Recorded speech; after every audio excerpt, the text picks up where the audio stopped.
tubahaye ikaze mu kiganiro ku muco n'umurage by'u Rwanda, umuco wacu mugezwaho n'inteko y'umuco.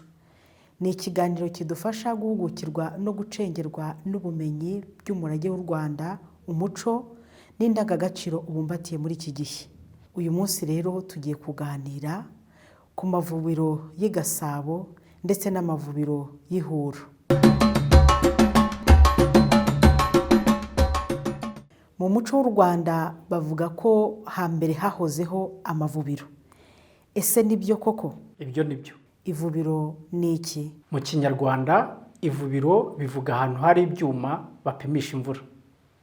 Hambere rero amavubiro byari ibibindi by'imihango y'ibwami baterekaga mu mpinga y'umusozi kugira ngo imvura igwe. Ahahoze cyangwa se ahakiri ibyo bibindi ni ahantu ndangamurage, kuko kuvuba imvura ni ubumenyi gakondo bw'Abanyarwanda nubwo ubu bwakendereye butagikoreshwa. Urugero twatanga rw'ahahoze ibyo bibindi by'imihango ni ahitwa ku mavubiro mu murenge wa Rutunga mu karere ka Gasabo mu mujyi wa Kigali. Aho hahoze ibibindi bitatu bavuga ko byahashyizwe n'umwami Kigeli wa kane Rwabugiri, bakahita ku mavubiro ya Kigeli wa kane Rwabugiri.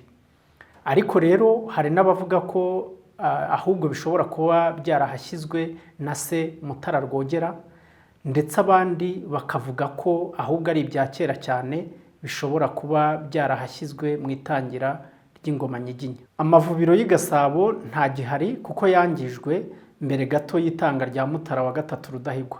Ariko kubera agaciro Abanyarwanda babihaga, abiru bari bahashyize ibindi bibindi byo kuyasimbura, ariko nabyo biza kwangizwa mu 1959.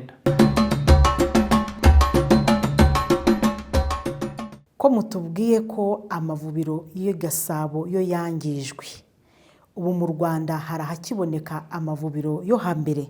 Yego, mu mavubiro yo hambere hasigaye ivubiro rimwe riri Huro, ubu riherereye mu murenge wa Muhondo mu karere ka Gakenke mu ntara y'Amajyaruguru. Ryahasizwe mu kinyejana cya 16 rihashyizwe n'umuvubyi witwaga Minyaruko ya Nyamikenke, yari umwami w'Ubusigi. Yari hasize abisabwe n'umwami Ruganzu wa kabiri Ndoli. Iryo vubiro yari hashyize kubera ko hari hatuye abiru b'abahinzi bo kwa Myaka bategekaga umusozi wa Huro.